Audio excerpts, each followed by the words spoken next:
Hello everyone, Professor Philip Travis, and this week we are going to be examining the Byzantine Empire, Byzantium, and the Islamic world. Two major, significant geopolitical and cultural entities during the period in the aftermath of the collapse of the Roman Empire in the Mediterranean. And these two entities have a tremendous role in shaping the course of Mediterranean and Western European history for many, many years to come.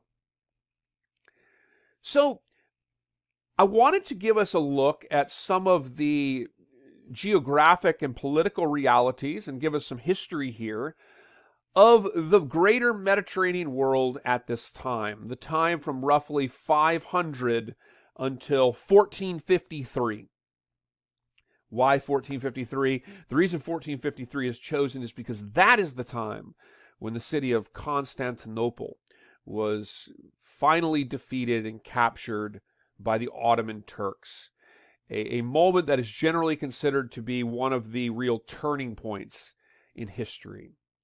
And the 6th century, the 500s, the reason we choose that is because that is the period when the Byzantine Empire really reaches its zenith as a geopolitical and an economic force in the Mediterranean world under the leadership of the king Justinian and his incredibly significant and influential wife Theodora. So let's walk through some geographical or geopolitical lessons here on this map. So first of all, when we think about the Islamic world centered more than anything else on three holy sites. The first and foremost, of course, is Mecca. And Mecca was a very, very sort of ancient holy site predating the Islamic world. Mecca is the place where in an Islamic individual's lifetime, in a Muslim's lifetime, that once in their life they're supposed to try to make the Hajj, the pilgrimage to Mecca, and to come to see the Kaaba in Mecca. So an incredibly significant holy center. And please note that the points that I'm showing for you here on the map, these are general locations. In truth, Mecca is a little bit further to the south, but this map does not include the entirety of the Arabian Peninsula. So please note these are just general references about the whereabouts of these locations. So Mecca is one of the core holy sites for the Islamic world. Also Medina, located a little bit to the north. And of course also Jerusalem. Jerusalem is a very important holy site for the Islamic world. It is of course a very multicultural city. It's a city of great importance for Jewish people, a city of great importance, obviously, for Christians. It's also a city of very, very significant importance for Muslims and the Islamic world. It is in Jerusalem where Muhammad is believed to have ascended to heaven from the Dome of the Rock. And so Jerusalem is the third holy site for the Islamic world. These areas, and now this is not to say that Mecca was always the sort of geopolitical center of the Islamic world. In fact, the most important cities during the period that we're talking about in the Islamic world are cities like Baghdad in Iraq. Iraq is over here, but you would not be able to see Baghdad. It would be off this map. Damascus, Syria, which is over here. Also Aleppo, Syria, are very significant geopolitical centers at this time, though the religious centers are obviously Mecca, Medina, and Jerusalem. The Islamic world in the south, and of course the Islamic world was spread across North Africa and all the way up into Europe, which we'll talk about in a moment. The Islamic world very much competed and also engaged with the world centered around the Byzantine Empire and its city, Constantinople. Constantinople, of course, is named after the Emperor Constantine, and it was a city that was established and founded under the Roman Empire. Now, it had been a fishing sort of location for years and would have been known as Byzantium. It becomes known as Constantinople following the sort of establishment of it as a centerpiece of the Roman Empire by the Emperor Constantine. Constantine, of course, is the emperor who is usually associated with um, with beginning the process of first legalizing Christianity and then eventually seeing Christianity become the state religion of the Roman Empire ultimately. That sort of all begins with Constantine, though Constantine is not the one who formally made it the state religion, though he does, of course, with the Edict of Milan, he does oversee the legalization of Christianity in the Roman Empire. Constantinople is an incredible city, and it was a very, very well defended city. And this is one of the reasons why it was not actually conquered by the Ottoman Turks until 1453, because it was an incredibly well defended city. It had multiple tiers of walls on the western land side of the city. This was first the Constantine Wall, and then later the Theodosian Walls, both named after Roman emperors, Theodosius, Constantine. In the city of Constantine, there are incredible engineering marvels as well, like the Valens Aqueduct, also named for the Roman Emperor Valens. Constantinople was a thriving and bustling city, a city with markets, with theaters, with a myriad of different types of events, including a very, very large chariot racing track. The chariot racing was a huge thing, the hippodrome as it was called. And chariot racing was a huge thing in the Byzantine Empire, much like it was in Rome. The Byzantine is not in any way, shape, or form a republic.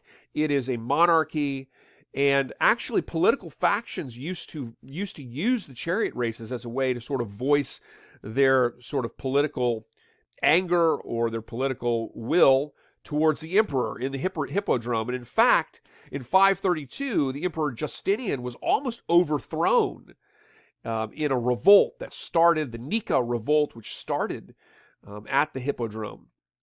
Justinian was going to flee, and eventually his wife, Theodora, who he very much loved and who had come up through very humble beginnings and sort of worked her way into the court and ultimately to marriage with Justinian. Theodora effectively was like, you have to stay and you have to fight for your monarchy. She really inspired Justinian to stay. Justinian stays and ultimately destroys his enemies in 532, tricking them to go to the hippodrome where he ultimately had, because the hippodrome was like a horseshoe-shaped racetrack, and so there was like one entrance, and he tricked them to go in there and then oversaw the murder of all of these revolting political opponents.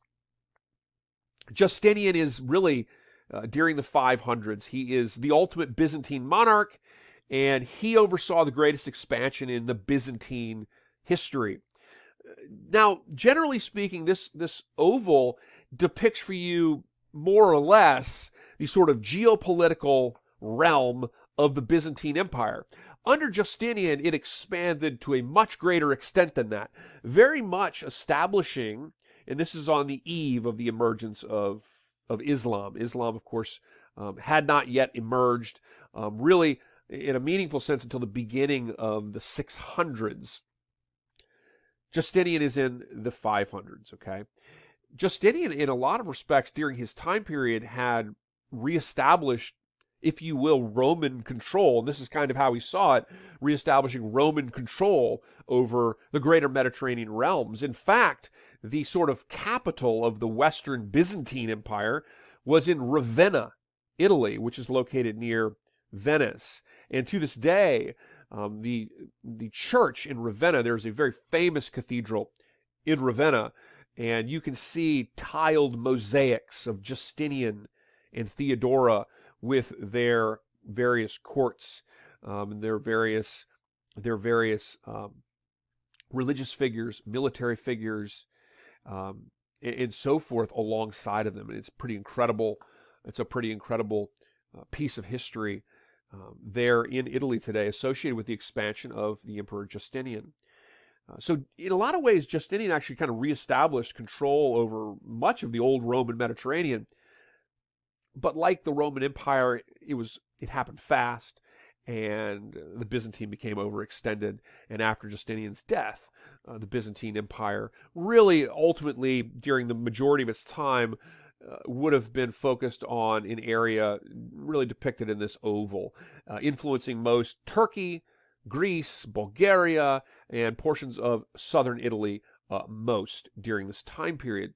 Justinian, by the way, too, in his own right, I mentioned some of the building of pre-Justinian Roman emperors, but Justinian is associated with building what is arguably the most impressive building project to that point.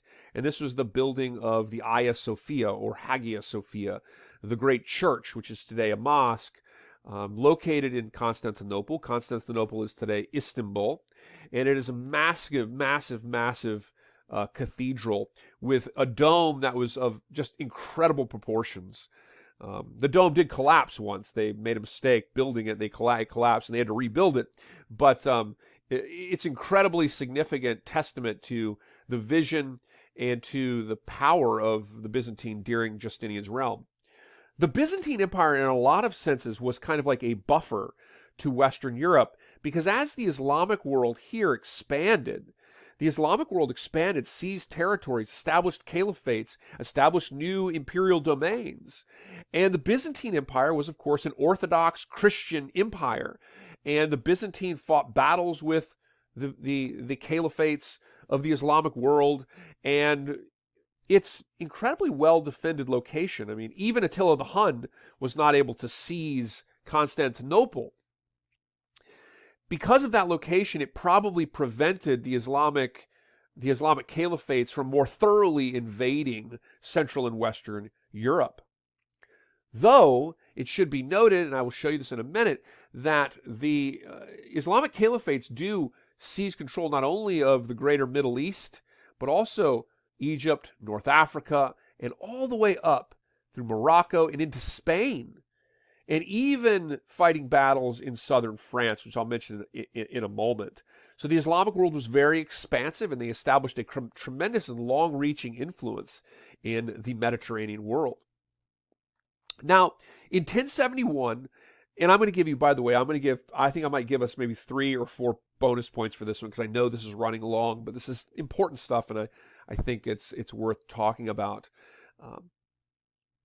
One of the most significant elements in the expansion of the Islamic world was actually was a group that was not Arab, for example. They weren't from Saudi Arabia or the Arabian Peninsula. I'm talking about the Turks, and particularly groups like the Seljuk Turks, and then later the Ottoman Turks.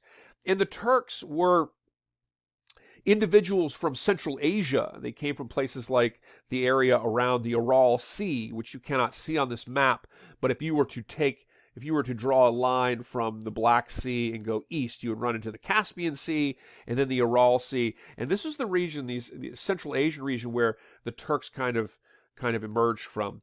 And they were noted for their equestrian skills on horses and for their incredible military prowess, being fast-moving and difficult to fight a military force.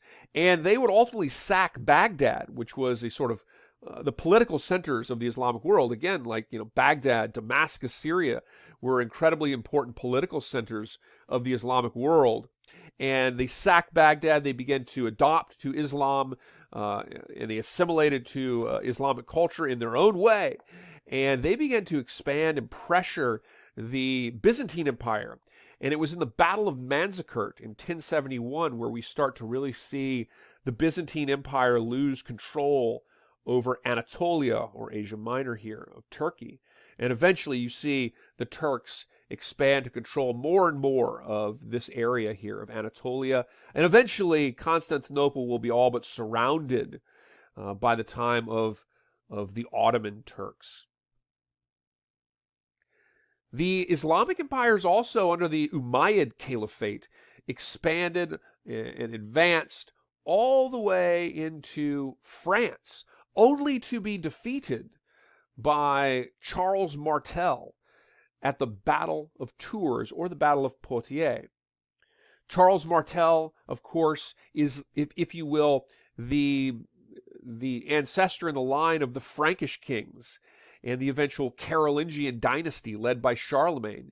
Charles Martel was succeeded by Pepin, who was then succeeded by none other than Charlemagne, or Charles the Great, who is the Carolingian king, the Frankish king, associated with being the Holy Roman Emperor, and associated with the Carolingian dynasty, and really arguably being the most significant monarch of the Middle Ages, ruling a territory across Western Europe, a loose empire, of course, and we will talk about this in subsequent classes, but ruling a loose empire across Italy, Germany, France, Austria, and so forth. After the halt, the Battle of Tours and Battle of Poitiers is significant here in France because it stopped the expansion of the Islamic forces into Western Europe. And so just as the Battle of Manzikert really is kind of marking the slow decline of Constantinople and the Byzantine Empire to the forces of the Islamic Turks, the Battle of Tours is sort of the moment where Western Europe is able to prevent a further spread of the Islamic empires, the Islamic caliphates, into Western Europe. Spain became long-term associated with the establishment of an Islamic caliphate, particularly the Caliphate of Cordoba. Now, the Caliphate of Cordoba, it lasted about a century and a half and then broke up into some smaller caliphates. But Spain has a great deal of influence from Islamic populations following the invasions of the Umayyad Caliphate, and ultimately a great deal of migration of Islamic individuals from North Africa came to Spain, influencing its architecture and other elements of Spanish culture. Now, in 1492, the time of Ferdinand and Isabella, who of course would commission Christopher Columbus to sail across the Atlantic eventually to America, though Columbus had no idea that America was there. But that's another story. Ferdinand and Isabella were responsible for unifying Spain as a Catholic Christian state, and in that sense pushing off the remnants of the Islamic populations from Spain, as well as persecuting and pushing out the Jewish populations of Spain. But the Caliphate of Cordoba you see pictured here, and the Caliphate of Cordoba was a caliphate in which you had a hierarchy of Islamic people at the top, Jewish people in the middle, and then Catholic Christian populations were in the bottom rung of the economic and social and political hierarchy in the Caliphate of Cordoba. Though the Caliphate of Cordoba, it should be noted, is associated with being a highly tolerant and advanced political entity for its time, and so it was a pretty diverse makeup, social makeup, and in that sense, it was considered pretty tolerant for the time period, even if there were very distinct social hierarchies with very much different types of justice and law for people within that social hierarchy. What is the factoid for this week for 3 points? The factoid is generally the Caliphate of Cordoba, but you may sum up any part of this for the factoid. But generally speaking, the Caliphate of Cordoba in Spain, a remnant or a long-term element of the influence of the development, growth, and expansion of the Islamic world. But you may select any element that you find interesting to talk about. Email it to me no later than Wednesday by midnight. Get your 3 bonus points this week, because this was a long one. Maybe I might even give you 4. This was a really long one, but I hope it's enjoyable. Everybody learned something here.